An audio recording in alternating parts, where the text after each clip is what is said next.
নমস্কাৰ বন্ধুসকল, অন্য এটা ভিডিঅ'ত স্বাগত জনাইছোঁ। আজি পাতৰ লাষ্ট দিন।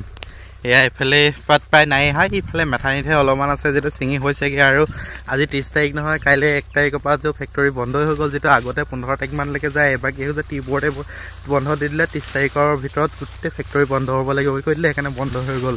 পাত এবাৰ বহুত নষ্ট হ'ব, যিটো বহুত মানুহৰ বহুত পাত আছে। এবাৰ কি হৈছে, বৰষুণৰ গৰমটো দি আছে যে পাত তাৰমানে ওলাই আছে একেৰাহে, সেইকাৰণে উপায় নাই। এতিয়া বন্ধ দিয়ে দিলে নহয়, যেন তেনে মানুহ পাবলৈ নাই। মানুহবোৰ কি হৈছে, এতিয়া ধান দাবলৈ গৈছে যে ঘৰকেইটাই আহিছোঁ, আৰু 2-4টা মানুহ লাগি আছে। সেই মেথানিহে ছিঙিয়ে আছেগৈ, সেই খৈকেইটা নহ'লে আৰু চব কলম কাটি পেলাই এনেই নষ্টই হ'বগৈ, উপায়টো নাই। আৰু এতিয়া দেখিছেনে পাত আৰু আহিয়ে আছিলে, চব ধুনীয়া ধুনীয়াকৈ কলি আহি আছে, এইবোৰ দেখিছেনে গছত।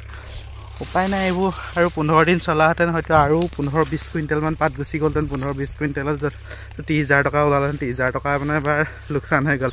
এয়া পাত ছিঙিয়ে আছে। আকৌ কি হৈ যায়, পাতৰ সিদিনাখন নিয়ম এজেণ্টে মোনা চোনা চব লৈ গুচি গ'লগৈ, আকৌ মোনা আনিছেগৈ এতিয়া, নহ'লে মই ধুনীয়া পাত ছিঙিব পাৰিলোহেঁতেন।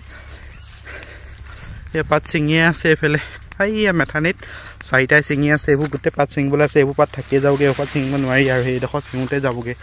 এইও ধুনীয়া ধুনীয়াকৈ পাত ওলাই আছে, খুব পাত ছিঙিয়ে আছে এনেকৈ।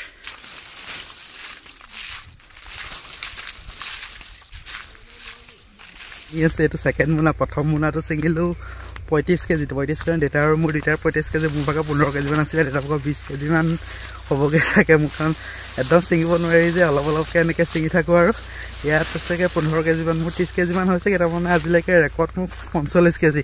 ইমান দিন হ'ল, তাৰমানে 50 কেজি আজিলৈকে ছিঙিব পৰাই নাই। আজিও নোৱাৰিগৈ, আজিও ট'টেল কিমান হ'ব, ট'টেল 40-45 কেজি আজিও ছিঙিম, তাতকৈ বেছিকৈ নোৱাৰি। আৰু এবেলা গ'লেই নহয়, আৰু 3টা বাজিলে।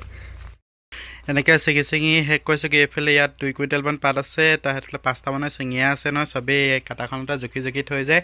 মোৰ এয়া জুখিম এতিয়া কিমান কেজি হয়, খুব বেছি 15 কেজিমান হ'ব, খুব বেছি নহয়গৈ। আৰু এনেদৰেই দিনটো ছিঙিব লাগিব। আজি শেষ কটা যে ভালো লাগিছে ছিঙি, তাতে এইবছৰ প্ৰথম ছিঙিছোঁ। আজি এতিয়া কি হৈছে, ধান কটা ছিজন যে, ধান কটা ছিজনত চব মানুহবোৰ ধান কাটিবলৈ গুচি গ'ল। মানুহ য'ৰ পৰা ত'ৰ পৰা এটা বিচাৰি কৰি শেষ কৰোঁ বোলো। পাত থাকি যাবগৈ, পাত 3-4 কুইণ্টেলমান থাকি যাবগৈ, যিমান পাৰোঁ। আজি 3-4 কুইণ্টেলমান হয়গৈ নহয়গৈ, গোটেইকেইটা ছিঙি পেলাই এতিয়া 2 কুইণ্টেললৈ আৰু 15 কেজি কমেই আছে। এতিয়া মই দিলেকৈ চাগে 2 কুইণ্টেল হ'বগৈ। আৰু আজিতো এনেকৈ যাবগৈ বাগানত। আকৌ গধূলি সময়ত আকৌ কিবা এটা লৈ যামগৈ ঘৰত খাবলৈ। আকৌ নদীয়েদি পাৰ হৈ যাবগৈ লাগিব।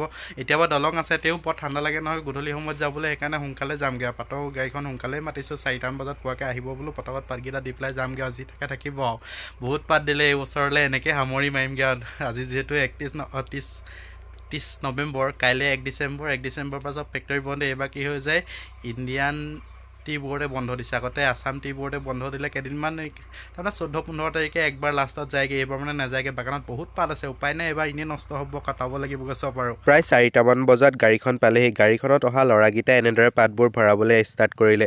যিহেতু পাতবোৰ লাহেতিয়ে ভৰাই কৰি জুখি মেলি লৈ যায়, আমি ৱেইটটো চাই দিলেই হৈ যায়। বাহিৰত এয়া 3-4 মোনামান ভৰাই হৈছেগৈ, ভিতৰত নাই ভৰাই আছে। পাতবোৰ ভৰাওঁতে প্ৰায় আধা ঘণ্টামানে লাগিলেগৈ। ট'টেল পাত হ'লগৈ 3 কুইণ্টেল 13 কেজি। আজি ভিডিঅ'টো ইয়াতে সামৰো, ধন্যবাদ।